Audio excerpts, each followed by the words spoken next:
This is Millions of people are going to see this, Ron. This is just time. Millions. Millions. I need to talk about how to get more views. I'm working on.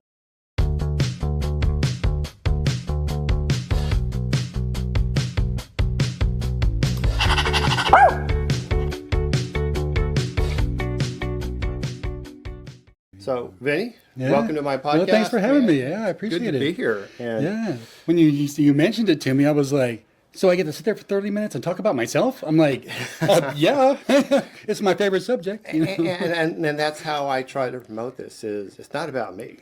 I'm just the facilitator. Yeah. This is about introducing others to Oklahoma actors and knowing that we have this resource of a group of people who are talented, who are in a lot of things. Yeah. So I think it's a great idea. I think it's something we need. Yeah, so I'm glad you started doing it. Yeah, it's kind of, we're our local celebrities and time to start promoting. So for those watching, I mean, share this thing and encourage people to watch. I think it was Robbie or somebody said, and this is great because if I'm on set with somebody I haven't met, I've seen them on your podcast. Yeah. I feel like I know them. Yeah, Right? So that helps. And so my wife goes, so are you going to interview every actor in Oklahoma? Eventually. Oh, yeah. I'll be 90 at the time I'm done. But anyway. Well, I think it's great, especially in our industry. We all root for each other. You know, I think you don't always find that in some other industries. And we should, even though it's just a competitive. You applaud those who do well. Yeah. I think sometimes you go, oh, you're like that guy. Why didn't they pick me, man? For that. What's going on? But you still celebrate that. Yeah. When I see one of my friends winning, you know, it makes you feel good. You're like, it makes you feel good because you know you can't blame them. Right? Yeah, but especially we all struggle with the same things, you know. It's all ourselves, our training, our education, our delivery, so we try to work better on that. Yeah. Now, we know each other, which is great. That's the other thing that's nice about this podcast. We mentioned earlier with Kelsey and with Lester, I've not met them before. So when we started the podcast, it's like we've not met. Yeah. Where with other guests, it's like we've met somewhere before. I do that all the time where I know you from somewhere. Yeah. What film did we work on? But what's nice about you is I know you because you've been in one of my films. Oh, yeah, I was. So I always tell aspiring actors that when you become famous and a big celebrity, I could say, I directed you. That's right. Well, I hope I become famous. Killed and him make with you an famous axe, too. you know? That's right. Second time I've been killed with an axe, actually. Yeah. Well, hopefully that's not a trend. Typecast, kill that guy. So what's going on with you right now in terms of work-wise? What are you working on? I've been staying pretty busy. I just finished my first lead in a feeter film. Nice. And then that's a lot more work than I thought it was, but it was very rewarding. You know. Well, tell us about the film if you can. Yeah. I don't know much I can say about the plot, but basically my character was I play like a rancher, wear a cowboy hat and all that, and we do some bad things on the ranch. You know, I'll just leave it at that probably. But it was a great character, really kind of an alpha guy, really kind of a dark, angry, mean guy. You know, who does a lot of bad things. That's a lot of life. It was a cool character to play. And I really was able to get into being that guy. You know, it was kind of neat because local production company or out of Tulsa. Well, good. And for you. I usually get like cop role. I've been a police officer more times than I can count. You know, do I look like a cop? You must because I auditioned and I've not been. I've been a cop. Yeah, I always get some kind of good guy. You know, maybe I smile too much or something. But so to play like a really dark guy was really cool. I get the dad. I get a lot, and I keep on saying thank you because you didn't cast me as the grandpa. Okay? yeah. Haven't crossed that line No, just yet. not yet. But I can, and I've auditioned for grandpa roles, and the feedback I get is, you don't look grandpa enough. You're like, thank you. It's kind of like thank you, but thank you. I am backwards thank you. Yeah. So no, so kind of like you. I mean, I know. Working in this industry, you know, you start out in extra work and you do commercial work, and then when you start getting these film roles where you have speaking parts, it's like, wow, I'm finally getting somewhere. Yeah. I had a call back last week, and I got cast. So Sunday is when I get on set with speaking parts, and kind of like you, it's like, wow, long time coming. Great. Yeah. So that's great. And it is a good experience, and you want to do more. So tell me, so with your acting, because I know you also have a career. What made you decide while you're working, married, family, I'm going to do acting? Yeah, I did some when I was younger, like right after high school. I was in the drama kid, was in all the plays in high school and stuff, and then after high school, I was able to get an agent, and I was in a few films, did some stuff, did some like runway show kind of stuff, nice. but I wanted to be an actor. That's what I was drawn to. Right. And there just wasn't a lot going on, film wise in the late '80s, early '90s. Are you from Oklahoma's home? Yeah. Okay. I was originally from New York, but I moved here. I was like middle school, Right. and then there just wasn't much going on, and so I was going to move back to New York, where most of my family is, but life got in the way. Wound up having a kid right after high school, and got kind of thrown into survival mode, trying to keep the electricity on, working every day, and I relate. I just let some things go, and I think a lot of people when they turn 50, it kind of bothers them. They think about their life, and 50 didn't bother me, but when I turned 55, I really started thinking about some of the things that I didn't do in my life, and acting kind of circled around, and I thought, I wonder if it's too late, They need people my age too, so I just went and got some headshots, enrolled in the Actor Factory and OFA, and was able to get an agent, and here I am 2 years later. Yeah, it works. I had the same experience. I didn't have the younger experience. I didn't act in high school or theater. I mean, I was too busy hanging around the bad kids. Yeah, I was doing some of that too. to do theater. But you graduate, go to college, get out, meet somebody, have a couple of kids, and all of a sudden you're responsible for things for this family. And with my current situation in terms of my wife, we had the opportunity to kind of retire. Mm-hmm. We should do this thing. And when she said, "Hey, what do you want to do?" I was a writer. I've been writing. Oh, you wrote a book, yeah. Yeah, but I wasn't sure. And just kind of fell into the acting thing like you did, and it starts to... Yeah, you get bit by it, That is a word that's used a lot. Yeah, I think there's two types of people that get into this. They get into it, and it's just not for all the standing around, and it's not for them. And then other people just get the fever for it. You're like, I want to do this all the time. And it's interesting what you said about, am I too old? It was one of the questions I asked Lisa at the Actor Factory, and she just looked at me and go, "Do you see movies? Do you see commercials?" It's all ages, all kinds, all ages, all everything. Don't cut yourself short. So that was very inspiring to say, yeah, I can. And now a lot of actors I talk to who are older they're doing well. They're doing good. I mean, success is relative, but any kind of request for auditions, education, being cast, I think we're doing okay. Yeah. In where we are. Yeah, and I think to being older now, I don't feel the pressure. I think maybe a lot of young people feel pressure. They want to succeed at this. I'm kind of I want to succeed and do a lot of things, but it's not going to change my vision of myself. I'm still just going to be me, and I'm just going to enjoy the ride. Yeah, you do. I was in the same place, and I've probably mentioned this several times in the podcast, to where I first called it a hobby because I enjoyed it so much. Mm-hmm. But my acting coaches would get on me. Oh, yeah. It's like, take it seriously. Yeah, take it seriously, and either you're all in or you're not in. And after doing this for 3.5 years, it probably was until this year, I said, okay, they're right. Mm-hmm. So I took a week-long class at the Actor Factory 2 weeks ago. Next week, I'm flying to Cleveland for a workshop in Cleveland. Oh, yeah. Just to hone in and say, this is my opportunity to get better. Because part of my frustration was a lot of auditions but no cast. Yeah, I think everybody knows that. Everybody has that feeling. I get tons of auditions. The booking percentage. There's one actor that's going to be a teacher in this class, and he has a podcast, and he's in a lot of things. You would recognize him if you see him. And he did a thing where in 2025, it's like 69, 70 auditions and 0 cast. Oh, 0. Because it's a numbers game. Yeah. And what's interesting about the 0, when he did get cast, there were these great roles. Right? There were these feature films. And it's like, well, okay, ours has been pretty dry, but when you do get hit, you get hit really, really well. So, So I get to meet him for the first time next week. Well, that's cool. That's cool. So the auditioning process is something you just got to accept. Is just what you got to do, You got to do what you got to do. Because I tell people I'm a full-time auditioner, part-time actor. Yeah. So which agency are you with? Tab. You're with Tab. Yeah. Okay. Well, good. Good. Yeah. And, I like them. They've been great to me. So. I have good things about Tab. People like them. They keep me pretty busy. They keep you busy, which is important. And I've met several people from Tab.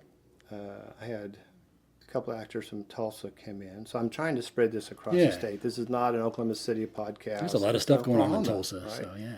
And when I named it, that's why I called it Actor to Actor Oklahoma, to say this is about us. Mm-hmm. And my editor was saying, "Are you worried about running out of people?" Oh, no. No, not at all. Because people are very gracious with their time, like you, to say yes. And I'm honored to be on, man. I'm much appreciative because I want people to learn more about you. They're tired of hearing probably about me. So tell us more about some of the things you worked on in the past. You know what? I started out, it was just background stuff. Yeah. That's all I could get. And, What was your background? What was the first? the first one I did was Joby James' film In the Cards. That was was you on that? No, I never heard that. Yeah. Okay, that was my first one. That was October of the year before last, so it's been almost 2 years. Wow. Okay. And then I was just a background. I got a good featured role in there, as a background guy. I was right there, but Were you on camera? yeah. So it was cool. It was a good experience, and I was kind of got bit, and I've been staying pretty busy since then. I think I'm working on my 60-second film now. Wow. In 20 months. So Wow, it's been a lot of stuff. That's really good. I'm working on another feature film right now. Just finished that last one, and we just started this one. And How about commercial work? I've done quite a few commercial stuff, mostly like background commercial stuff, and maybe about 7 or 10 commercials, something like that. Somewhere in there. I mean, commercial work, it's work. Had all the casinos, did all that stuff. Yeah, I did my first casino at the Hard Rock. Hard Rock, I told you. Yeah.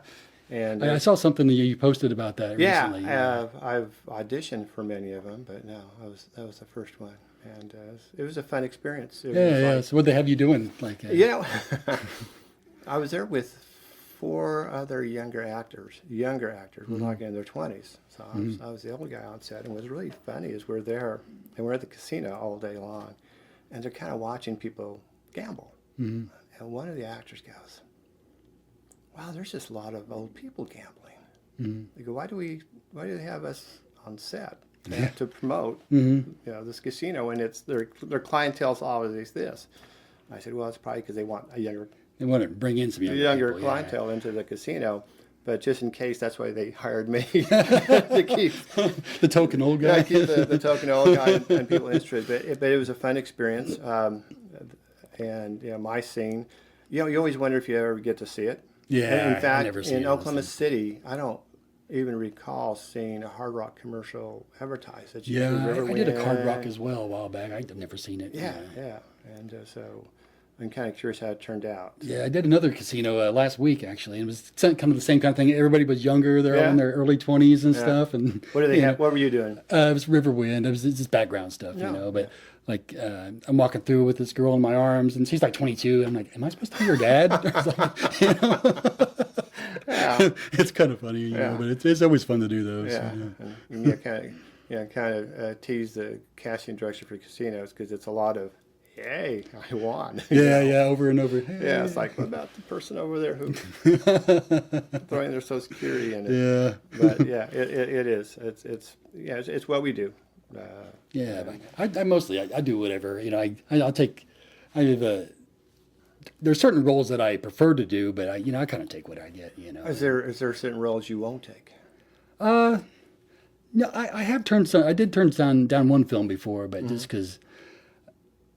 Yeah, I felt okay with it, but I didn't think my wife would, so I was like, I probably shouldn't do that. Well, I think. My wife said I could do whatever I want to for my career, which God bless her for saying that, but at the same time, as a husband, I feel like I have a responsibility to not make her agree to something that she doesn't feel comfortable with, so I was like, I'm not gonna my wife and we talked about it, and she said, hey, no love scenes. I don't want to see you naked on film. And I go, neither does anybody else. You don't have to worry about it. Not me. That's for a whole different crowd. But other than that, she's pretty supportive as well. Yeah. And that's what's nice. A lot of actors that I've met who are married, their spouses are supportive. Yeah, mine is too. And that's a very important part of what we do, because without support, I mean, it was just cause a lot of conflict. Yeah. And like I mentioned to my wife about the workshop in Cleveland. Mm-hmm. She goes, "Yeah, go for it." Yeah, So, yeah. Okay, cool. My wife's that way too. I say, I got to go fly to Los Angeles and do this film. She's like, have fun. Yeah. You know? So are you read? Does she read for you as well? Yeah, usually. Well, my daughter did a lot of my reading, and she just moved out last weekend. She's going off to college. So Oh, now you it lost makes me your kind of reader. sad. I lost my daughter and my reader. I'm like, oh my god. Yeah, yeah. So my wife, she does a lot of the reading. You know. Yeah. My wife did one this morning for me Oh, as that's well. cool. So And my son, if I can drag him out of his room, you know, he always wants me to pay him or something. No, I'm always like, I could see that, especially if you get the role saying, "Where's my cut?" yeah, he's like 15. He's like, oh. Yeah. How about working with other actors? Like you said, you've seen some of the podcasts. Have you worked with any of the people that you've seen on the podcast? Or Yeah, Kelsey was your last guest. I was Kelsey, I took a class with her, Yeah. and then I was an extra on a film that she was in. I think she was on the crew in that one, Yeah. and who else? Of course, I've taken Lisa's classes. I took a yeah. couple of her classes, Yeah, you took a class where they're at OFA. or at Actor Factory. Yeah. Oh, Well, and Kelsey was at OFA. right, yes. and I've not had the pleasure to take a class there yet. Oh, it's great. I I've love been both of approached, them. and You know, I've yeah. taught to them there. It's just my schedule just hasn't worked out. Yeah. You So there's you gonna other- take some more classes, or? It's about learning. Yeah. My I guess my goal or my learning about taking classes is just, I know all the mechanics. Don't look at the camera lens and this and Yeah. that, but it's feeling comfortable being outside of myself and doing the same things that are not normally me, but in acting. Yeah, it kind of helps to have somebody draw that out of you. And they do. That's what's important. When I was at the Actor Factory for the workshop, the very last day, did a scene, and of course Lisa's great. Do it again. I want to see. And I really think for the first time, I got emotional. Yeah. Not emotional because I was emotional. The scene called for it. Mm-hmm. And, You felt it. Yeah, felt it. And after Yeah. it's over, I go, wow. How did you get that out of me? That's cool. It's like my kids and my wife get that out of me. Yeah. Not a teacher. It's hard to do it on your own. It's hard, but it's important. Yeah. And like I said, the scene called for it. And if it was something I was auditioning for and didn't have that, then who knows what the outcome would have been. So those are some of the things you learn in terms of taking classes. Yeah. Like the technical stuff, I feel like I got that down, but sometimes it's, like I said, it helps to have some people, right there in front of you, kind of helping you along to get. Well, to get the it out of industry's kind of forces to be technical, right? With self-taping. Yeah, I mean, yeah. think about what you do. Yeah, I can't imagine what it was like before COVID and stuff. It's before my acting time, Yeah, really yeah. kind of. And that's what got me to buy the equipment with self-taping. And all of a sudden you buy more lights and more mics. And you look around saying, Next thing you know, you have a podcast. podcast, or I could do a movie. I have so There much. you go. But, and I still need more. Some of my viewers says you need a third camera. They want that side-by-side view. Side by side. And, That right over and there. I keep on mentioning my first guest, Marty Smith. He was my first guest, and I had one camera. So I was asking the questions off camera. Oh, okay. So I keep on mentioning, Marty, I got to bring you back and do one now that we have two cameras and catch up with you, because he was gracious to be the first. I mean, think about it. The first, I'm the first one on your probably wasting his podcast, time, doesn't know, but yeah, he's threw himself out there anyway. I've had some actors say, yeah, I really want to do it, but I don't want to be one of the first groups. I want to wait until you're perfected more. It's like in class, nobody wants to be the first one. Nobody wants to be the first. So, but you're my 10th. 10th, yes, 10th that's episode. cool. Yeah. And I'm hoping to get 2 more in to have 12. So if anything happens with this, I at least have 1 a month. Okay, Ron did 12, 1 a month. Yeah, like I said, I think you'll have a constant feed of people if you want. You do, and it's very diverse. And even my wife mentioned, because it's so nice, you talk to everybody. Mm-hmm. You bring people in, all shapes and sizes and ages, and I go, yeah, you just can't focus on one look, because we're all actors and we all have something to bring. Mm-hmm. And she goes, yeah, I agree with you, and you're doing that. And I go, so did you expect me just to have starlets on here? And nobody else? No, that's not your personality. You wouldn't do that. But yeah, it is, and I keep on searching. I've talked to people. They've all said yes, but it's always been a scheduling problem. Mm-hmm. And that's the worst part of being an actor is the scheduling. It's a scheduling problem, and and trying to get information into where I want the listeners to learn something new. Mm-hmm. Either they learn something new about the actor, or something about an acting technique, or something they do. Like mm-hmm. I ask questions like, how do you memorize? How do you self-tape? I'm still trying to figure out how and people to memorize. do it differently, and they go, oh, I'm going to try that. Mm-hmm. Right? Like Kelsey on memorization. She says she reads the script backwards. I know, I hadn't heard that before. Yeah, I hadn't either. To try that. Yeah, why not? Yeah, I don't have a secret. I just read it 10,000 times. I don't know what else to do. Yeah. But another thing I do that might help somebody, I record it, and then I listen to it when I'm at work and stuff. I just say my lines and the other ones, and then it just kind of plays in the background in my head. I do the same thing. But it kind of sticks a little bit. It helps. Put on my Bluetooth in the car as you drive. Yeah. And repeating it. So, yeah, it is. Some actors are so good. I always give Joseph Rosa a compliment because he could look at a script and just like know in class and know it and memorize it. Some people can do that. I can't do that. That's amazing to me. Wow. I wish I had that ability. Yeah. It's like I belong to a Texas Hold'em poker club, mm-hmm. and there are some people around the table who will look at a pile of chips in the middle of the table, and they're all spread out, and somebody would say, "I want to pot it," and people would count. One or two guys would go, "No, it's da da da da da," and you're going, "How'd you count that?" Well, okay, great. You'd be a great actor. You could memorize lines. You could memorize chips that have been falling on the ground. So any you talked about another future project. What's the next project? I just started filming another feature film, and I don't know if it counts as a lead role. It's like a major supporting, I guess. Yeah, I'm putting on a resume as a lead, though. So. Are you a cop? I am. No, you are. I'm a detective. Okay. So I can't say too much, but the story. But I play a detective looking for a killer. Somebody killed somebody, and so but it's a cool detective. It's kind of a cool role. I'm pretty happy to get it. It's filming here or in here in Oklahoma City, and he's kind of a cocky douchebag kind of guy. He's just kind of chip on his shoulder kind of guy, and it's kind of cool to play. Yeah. And so he's got a little bit of depth to him. Yeah. He's all right. Not a bad guy. But, for actors who are out there who do have a day job, because one of my actors, I think Lester talked about it. It's hard to get started because he's working a full-time job, and I say, hey, Lester, there's others who do it as well, and they learn to manage that. So how do you manage? It's hard. The roles you've been talking about for the last year and a half or so. That's a lot of time away from work. Yeah, it's a lot of time away from work, and God bless my boss. He's been super cool about it, but sometimes I have how you doing? Your hair looks really nice today.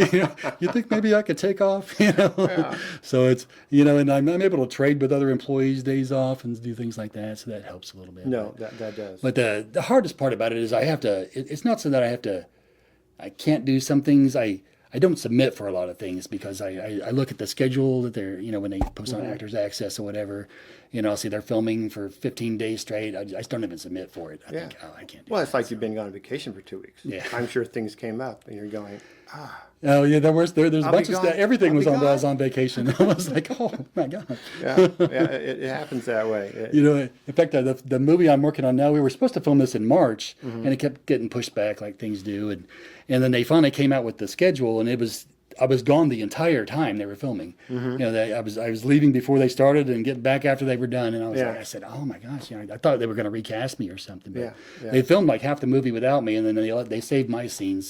So that's what I'm doing now. And even when they have those shoot dates, they're not really solid. So I've auditioned this week for a couple of projects that film the day back I get back from Cleveland.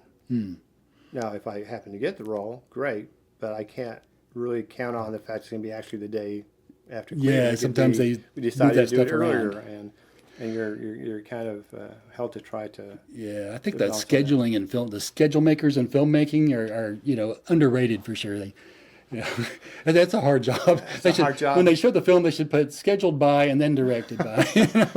You know what? you guys hear that? I'd fight for that because it would be a tough job. You got 10 actors and a bunch of crew people and all these people in a location that you have reserved, and you have to assemble all this stuff on a certain day at a time, and that's a lot. Have you worked on any 48s? Just the one with you, yeah. I was wanting to do it again this year, but then I heard they canceled it, and then I guess they wound up having it after all. They had kind of a hybrid version of it. Oh, is it? Yeah, and I wasn't quite sure. And they reached out to me as a filmmaker saying, would you like to participate? Mm-hmm. Well, I had out-of-town guests come in that weekend. Oh yeah, it was kind of last minute, I think. Yeah, it was really difficult, and I enjoy it. Yeah, it was a lot of fun. Maybe next year we'll do it again. Yeah, so, I am actually doing somewhat of one this weekend. The acting class I'm taking. Oh my gosh, this class! They send me tons of documents, scripts to learn, and this and that. And yesterday they said at 10 o'clock this morning you're going to get an email. You have 48 hours to produce what we're sending you.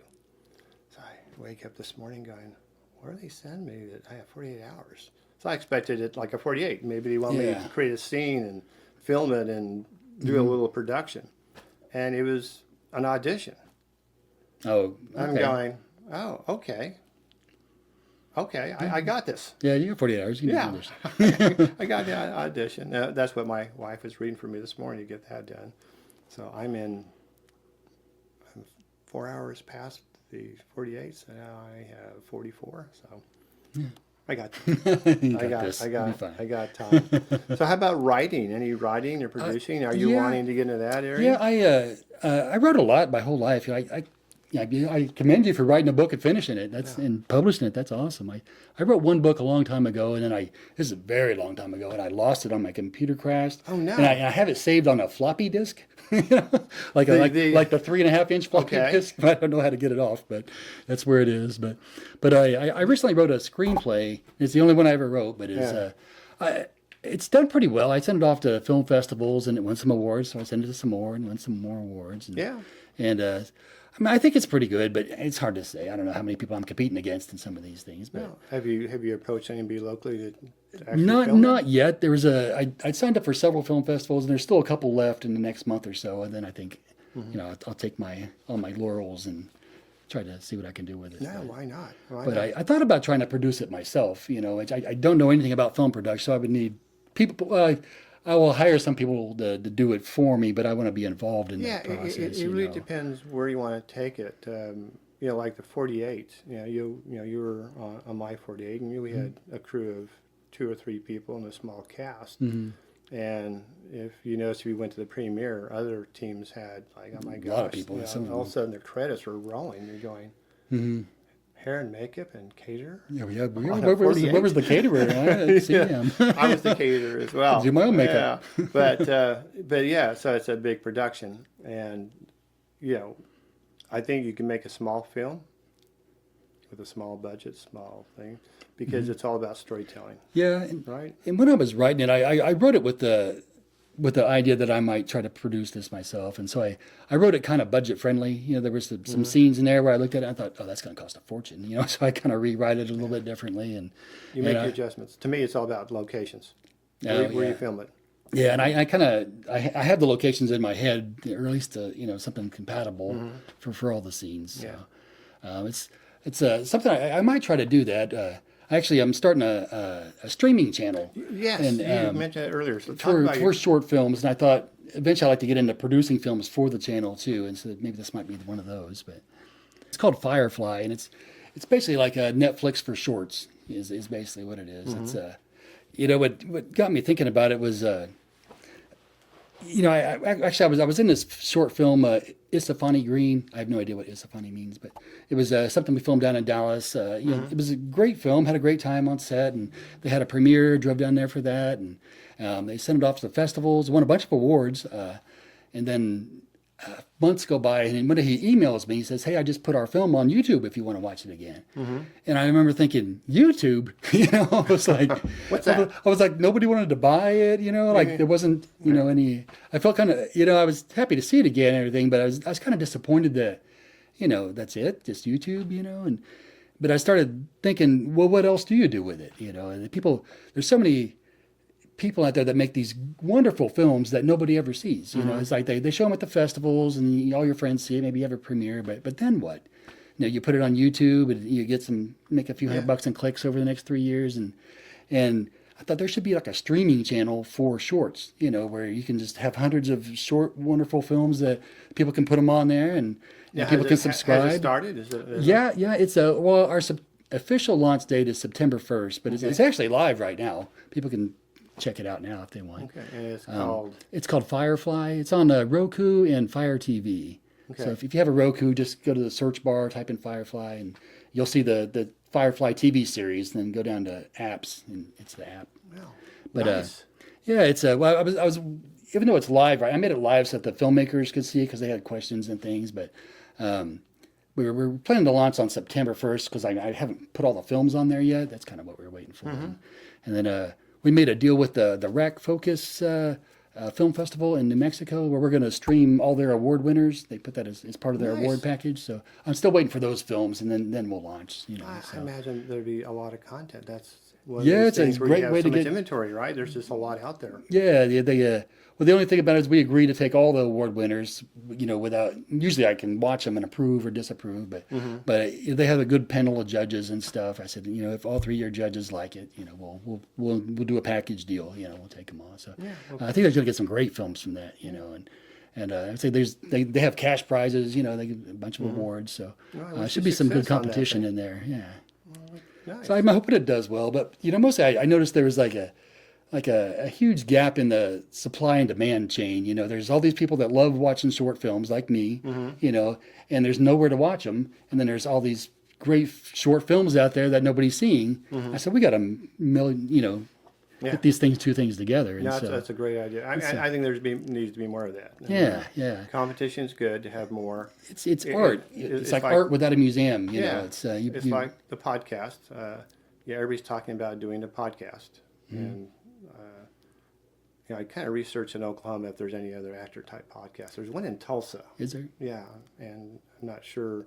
I watched a little bit of the formats, but they're pretty broad. They talk to filmmakers and what's going on in the legislature and Okay. A little bit different vision. big films that come in. So I'm trying to keep this as local as possible. Yeah. And keep it simple and keep it conversational. So, with that being said, I appreciate you being here. I'm honored to be on, man. Maybe Appreciate it. we could work together soon. Maybe another film competition. I'll get motivated. Yeah. We can see some of your scripts. I have 2 or 3 that I've written that they're just sitting there going, yeah, that'd make a great film. Okay, I just need locations. Yeah. So Anyway. Yeah. Well, thank you again. I appreciate it, Ryan. And Yeah. we'll talk to you again soon. It's always a pleasure to hang out with you. So. Okay. Let's call that a wrap. All right.